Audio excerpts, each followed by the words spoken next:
लो अम्मा, मिठाई खाओ, मुझे नौकरी मिलने वाली है। कुछ नया बता, पिछले कई सालों से तो यही सुनती आ रही हूँ। अम्मा, जो पिछले कई सालों से नहीं हुआ वो अब होने वाला है। अच्छा? हाँ, तेजस्वी ने कहा है कि पहले ही दस्तखत से 10 लाख लोगों को नौकरी देंगे। इस बार तो नौकरी तय है, क्योंकि इस बार तेजस्वी तय हैं।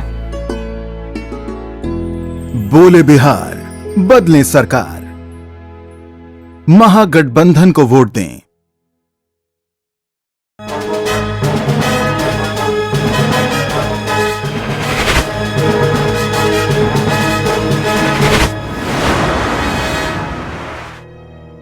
आज ये लोग बोलते हैं, और जितने और दल भी हैं, राजद है, वो बोलते हैं कि भैया हम लोग 10 लाख हम लोग नौकरियां देंगे।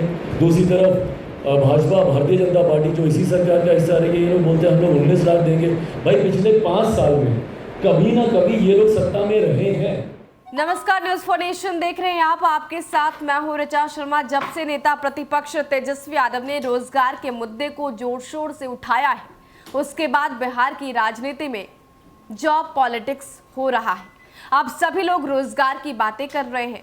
पहले आरजेडी ने ये दावा किया, घोषणा पत्र जारी करके ये कहा गया कि जब तेजस्वी यादव की सरकार बनेगी तो पहली कलम से वो 10 लाख रोजगार देंगे, नौकरियां देंगे। उसके बाद से बीजेपी ने अपने एजेंडे में 19 लाख रोजगार का दावा किया। तो अब इसी कड़ी में लोजपा चीफ चिराग पासवान भी कूद पड़े हैं। उन्होंने भी रोजगार को लेकर ऐलान कर दिया है। क्या कुछ उन्होंने बताया है और किस तरीके से उन्होंने एजेंडा तैयार किया है, आपको एक एक कर बताते हैं। लोक जनशक्ति पार्टी ने भी अब रोजगार पर फोकस किया है। पॉइंट वाइज उन्होंने बताया है कि इस बार रोजगार के मुद्दे पर किस तरीके से चिराग पासवान आगे बढ़ेंगे, नया बिहार और युवा बिहार कैसे गढ़ा जाएगा। सबसे पहला जो पॉइंट है वो है, सरकार की सभी विभागों में अनुमोदित और स्वीकृत खाली पदों को तत्काल प्रभाव से भरा जाएगा। नियोजित शिक्षकों को समान काम के लिए समान वेतन दिया जाएगा। नियोजित कर्मचारियों को भी समान काम समान वेतन दिया जाएगा। सरकारी और निजी क्षेत्र में काम कर रहे मजदूर छटनी के शिकार न बने एवं मिनिमम वेतन एक्ट के तहत उनको मजदूरी प्राप्त हो, इसकी व्यवस्था सुनिश्चित कराई जाएगी। प्रदेश सरकार रोजगार पोर्टल बनाएगी, जहां रोजगार लेने वाले और देने वाले दोनों सीधा जुड़ सकेंगे। राज्य सरकार में जो भी कर्मचारी संविदा पर कार्यरत है, उनको नियमित किया जाएगा। बिहार के सभी विद्यालयों में गार्ड की बहाली की जाएगी। होम गार्ड की नौकरी नियमित की जाएगी। 10 वर्षों से अधिक समय तक कार्य कर रहे सफाई कर्मचारियों को नियमित किया जाएगा और उनका वेतन दूसरे प्रदेश के सफाई कर्मियों के समान किया जाएगा। योग शिक्षकों की बहाली होगी।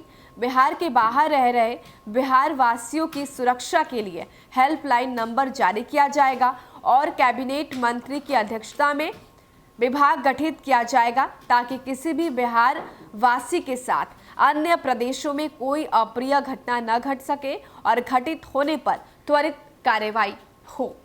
तो चिराग पासवान की तरफ से एजेंडा क्लियर कर दिया गया। इसके साथ आज चिराग पासवान ने प्रेस कॉन्फ्रेंस किया और इसमें रोजगार के मुद्दे पर उन्होंने सभी को घेरा।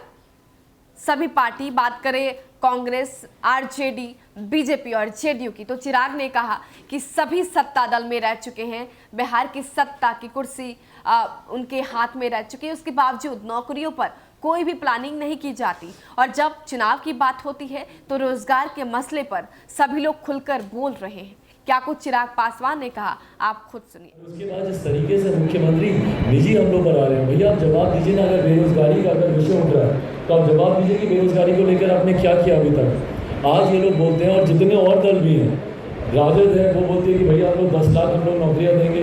दूसरी तरफ भाजपा, भारतीय जनता पार्टी जो इसी सरकार का हिस्सा रही है, ये लोग बोलते हैं हम लोग 19 लाख देंगे। भाई पिछले 5 साल में कभी ना कभी ये लोग सत्ता में रहे हैं। पिछले 5 साल में राजद भी सत्ता में रही है, पिछले 5 साल में कांग्रेस भी सत्ता में रही है, पिछले 5 साल में जनता दल यूनाइटेड भी सत्ता में रही है, पिछले 5 साल में भारतीय जनता पार्टी भी सत्ता में रही है। तो आप लोग जवाब देना कि भैया क्यों नहीं आप लोगों ने नौकरियाँ पिछले 5 साल निकाल के दे देते। 10 ही लाख नौकरियाँ दे देते, 5 लाख नौकरियाँ दे देते। जितनी रिक्त पड़े पद हैं उतने ही अगर आप पूरे कर देते, जो कि सैंक्शन पोस्ट हैं, डॉक्टर्स की हो, लैब टेक्नीशियंस की हो, जूनियर इंजीनियर्स की हो, शिक्षकों की हो, सैंक्शन पोस्ट तक तो आपसे भरी नहीं गई। आज जब चुनाव सामने आ रहा है तो लॉलीपॉप आप दिखाने आ गए कि भैया हम लोग इतने लाख नौकरियां देंगे, इतने लाख नौकरियां देंगे। पिछले 5 साल में सबको मौका मिला है एक कर। पर आपने भ्रष्टाचारी योजना बनाने के अलावा और जातीयता फैलाने के अलावा मुख्यमंत्री या उनके सहयोगियों ने अभी तक क्या किया, इसके ऊपर जवाब दें। क्यों दुर्गा भक्तों के ऊपर गोली चलाई जाती है?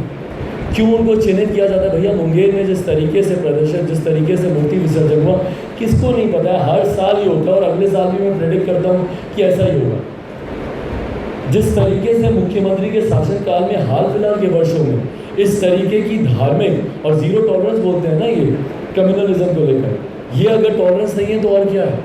जिस तरीके से धार्मिक उत्पाद बढ़ते जा रहे हैं, जिस तरीके से कम्युनल, ये तो शुक्र कीजिए कि ये दंगा उस कदर उस हद तक नहीं गया जहाँ पे आपको ये धार्मिक हिंदू मुस्लिम आपको देखने को मिलता। पर मुख्यमंत्री की कोशिश तो पूरी वैसी रही थी। जिस तरीके से भैया विसर्जन हो रहा है वहाँ पर प्रशासन तंत्र को आप जानते हैं, जिस तरीके से वहाँ पे विसर्जन पर भीड़ हुई, क्या आपका इंटेलिजेंस कर रहा था?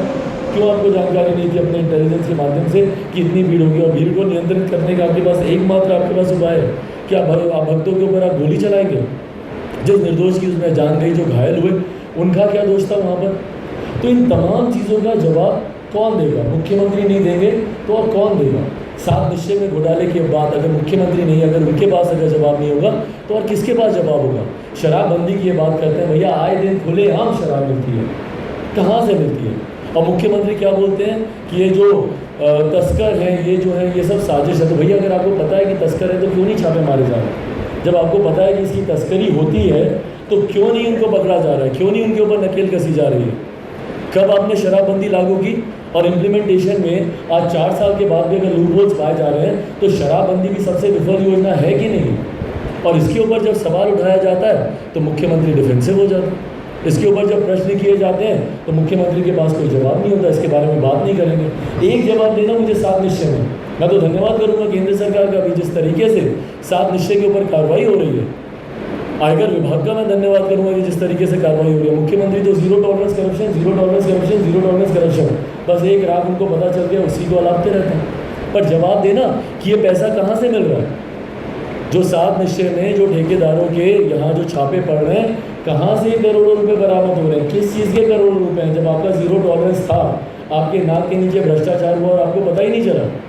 शराबबंदी में तस्करी का पैसा किसकी जेब में जा रहा है? जवाब दें मुख्यमंत्री। पर जब उनसे ये सारे प्रश्न किए जाते हैं, जब चिराग पासवान उनसे पूछता है कि भैया आप बताएं कि नौकरी क्यों नहीं मिल रही है? 2005 में आपने कहा था कि आपका सपना है कि भैया सारे प्रवासी वापस आ जाए अपने प्रदेश, पलायन रुक जाए। 15 साल में आप अपने सपने को पूरा नहीं कर पाए तो बिहारियों के सपने को आप क्या पूरा करेंगे? 15 साल में बिहारियों को आप उनकी इज्जत वापस नहीं लौटा पाए।